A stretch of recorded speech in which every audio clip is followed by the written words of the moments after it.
Welcome to the first lecture of our course on the art of effective communication. We will examine the fundamental nature of communication, its key components, and why mastering it is valuable for personal and professional success. Communication is not merely the exchange of words, it is an intricate process that conveys meaning, builds relationships, and drives action. Communicating effectively distinguishes leaders, strengthens collaboration, and increases influence. Objectives of the lecture. In this lecture, you will learn the definition and key components of communication, the significance of communication in personal and professional contexts, how mastering communication contributes to leadership and effectiveness, defining communication. Communication is transmitting information, ideas, emotions, and intentions from one entity to another. It is a dynamic and reciprocal process that requires both a sender and a receiver.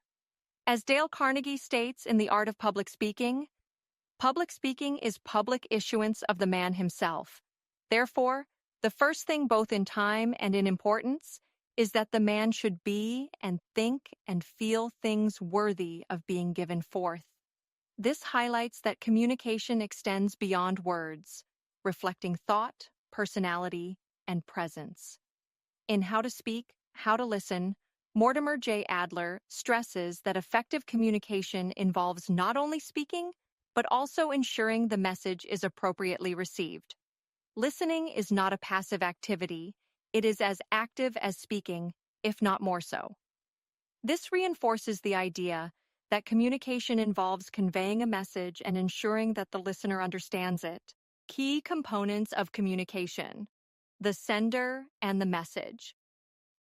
The sender initiates communication by encoding a message.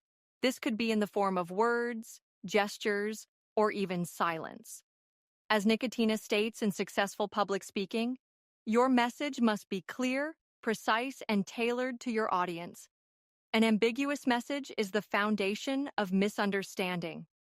The way a message is crafted affects its reception, and an effective communicator always prioritizes clarity, relevance, and purpose. The medium and the receiver. The medium is the channel through which communication occurs: spoken words, written text, visual aids, or nonverbal gestures. Darlene Price, in Well Said, explains that words matter, but so do the channels through which they are delivered. Tone, facial expressions, and posture all contribute to the message. The receiver, meanwhile, must actively decode the message. The effectiveness of communication depends not only on how well the sender conveys their message, but also on how well the receiver interprets it. Feedback and noise. Feedback is the receiver's response, signaling whether the message was understood. Effective communication is not complete until the listener provides feedback, Adler states. This interaction ensures that misunderstandings are corrected in real time. Noise refers to any interference that disrupts communication, physical distractions, emotional barriers, or even cultural differences. Carnegie writes, "A speaker's worst enemy is not the audience, but the distractions that pull attention away from the message." Recognizing and minimizing noise is necessary for clear communication. Why communication matters. Professional growth and leadership.